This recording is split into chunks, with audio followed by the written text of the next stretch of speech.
नमस्कार शिक्षक साथियों। सातवां चरण बहाली प्रक्रिया कब होगा, ये जानकारी किसी को नहीं पता है।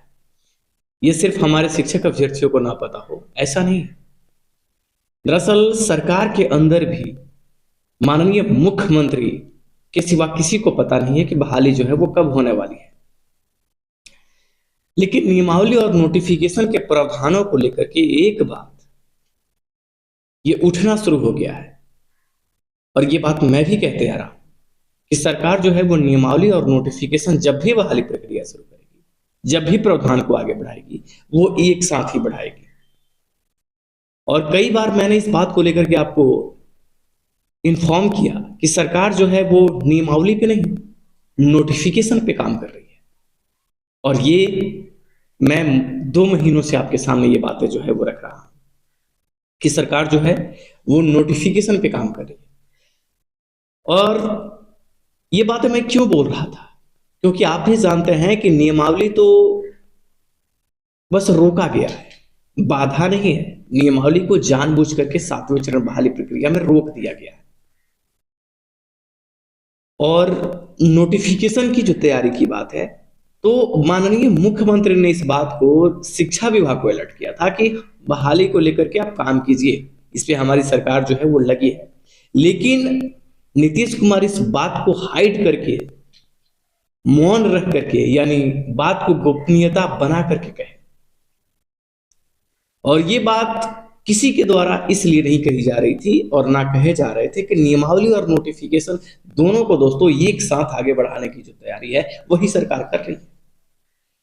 अभी क्या है, यही स्टेटमेंट संदीप सौरव जो एमएलए हैं माले के पालीगंज के विधायक, जी हाँ, संदीप सौरव हमेशा शिक्षक बहाली प्रक्रिया को लेकर के कहीं ना कहीं सबसे ज्यादा एक्टिव रहने वाले मेंबर में से, भले उनकी भी बातें गलत हो जाती है तो फिर अभ्यर्थियों का क्या कहना है। उनके भी बहुत सारे स्टेटमेंट हैं जो जब सामने आते हैं तो उसमें कई सारी कमियां जो है दिखाई दे देती है।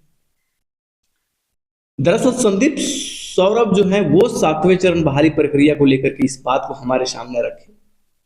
उनके मीडिया से बातचीत में ये बात आई, उन्होंने कहा कि शिक्षा मंत्री से हमारी मुलाकात हुई, हमारी वार्तालाप हुई। और शिक्षा मंत्री से ही नहीं, हमारी जो मुलाकात थी वो शिक्षा विभाग के अधिकारी हैं उनसे भी मेरी बात हुई। और उन्होंने भी इस बात को कहा कि सरकार जो है तैयारियां जो है बहाली के लिए वो नोटिफिकेशन और नियमावली को साथ में लाने की चल रही है। और ये बातें हमारे सामने आई, और इसी को मद्देनजर रखते हुए शुरू से हमने आपको ये बात पहले ही बताया कि सरकार के ध्यान नियमावली पे नहीं है, क्योंकि नियमावली के सारे प्रावधान हैं वो पहले ही खत्म थे। लेकिन संदीप सौरव ने इस बात को कहा, संदीप सौरव के इस बयान से ये बातें तो सचमुच में प्रतीत होती है कि सरकार नोटिफिकेशन प्लस नियमावली इन दोनों प्रावधान को सरकार बहाली जब भी शुरू करे, क्योंकि बहाली की ही अता पता भी नहीं है, इन दोनों प्रावधानों को एक साथ ही लेकर के आगे बढ़ेगी। हालांकि ये बातें पूर्णतः कहना कि नियमावली और नोटिफिकेशन इन दोनों प्रावधानों को एक साथ बढ़ाया जाएगा, ऐसा कोई गाइडलाइंस जारी नहीं हुआ है, ऐसा कोई अभी प्रावधान बन के तैयार नहीं है।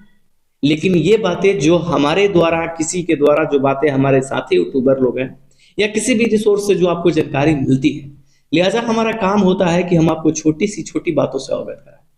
और मैंने आपको हर वक्त हर समय इसी बात को इंडिकेट किया कि सरकार जो है वो नियमावली कम, नोटिफिकेशन पे ज्यादा फोकस कर रही है। और हमने आपको शुरू से इस बात को लेकर के कहा दोस्तों कि सरकार जो है वो नोटिफिकेशन को नियमावली जैसे ही रिलीज करेगी, उसके चंद दिनों बाद या सरकार उसके कुछ ही दिनों बाद नोटिफिकेशन जो है वो जारी करेगी। और ये बातें कहीं ना कहीं शिक्षा विभाग से ये बातें आ रही है कि शिक्षा विभाग जो है वो नियमावली पे प्रॉपर तरीके से काम तो पहले ही कंप्लीट किया है, नोटिफिकेशन पे काम कर रहा है। साथियों, एक अहम सवाल है कि जब शिक्षा विभाग जब नोटिफिकेशन पे प्रॉपर काम कर रहा है और दूसरी तरफ ये भी दोस्तों कहा जा रहा है कि सरकार ने तो किस संस्था के तहत बहाली करेगी यही क्लियर नहीं हुआ। तो अगर सरकार ने जब संस्था चयन ही नहीं किया तो नीति प्रक्रियाएं के तमाम प्रावधान तो उसे संस्था के माध्यम किया जाएगा। तो ये बातें जो कुछ रही है, इससे ही लोग जो हैं वो दुविधा में हैं कि बहाली के सच में जो प्रावधान है, सच में जो तरीके अपनाए जाने वाले हैं, उसमें सरकार क्या अपनाने जा रही है।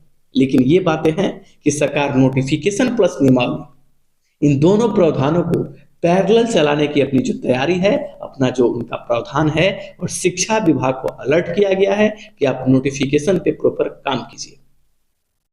एक नए वीडियो में मैं आपको इन बातों से आपको इंगित कराऊंगा कि आखिर सरकार जब बीएसएससी और बीपीएससी या बीएससी बोर्ड अगर इन संस्थाओं का सिलेक्शन नहीं की है, और कुछ दिन पहले आया था कि बिहार टेक्निकल कमीशन है बीटीसीएस के माध्यम से, है ना, तो उनके माध्यम से ये बहाली प्रोसेस करने की बात जो आई थी, तो क्या वो संस्था ही टेक्निकल जो तकनीकी सेवा आयोग है, क्या वही आयोग इस बहाली प्रोसेस को आगे बढ़ाएगा? ये कई सारे प्रावधान आए थे, लेकिन सॉफ्टवेयर के तमाम प्रावधान उनके रीजंस में हो सकते हैं। ये सब सारी बातें जो है हमारे सामने आई थी, लेकिन अभी फिलहाल के लिए ये न्यूज है कि नोटिफिकेशन और नियमावली के प्रावधान सरकार पैरेलल ही चलाएगी। हाँ, एक ही दिन रिलीज हो ये कोई जरूरी नहीं है, लेकिन जैसे ही नियमावली सरकार बहाली प्रोसेस अब आगे बढ़ाएगी, जारी करेगी, उसके फौरन बाद नोटिफिकेशन आएगी, तो ये प्रावधान जो है सरकार के अभी जो है वो सुनने को आ रहे हैं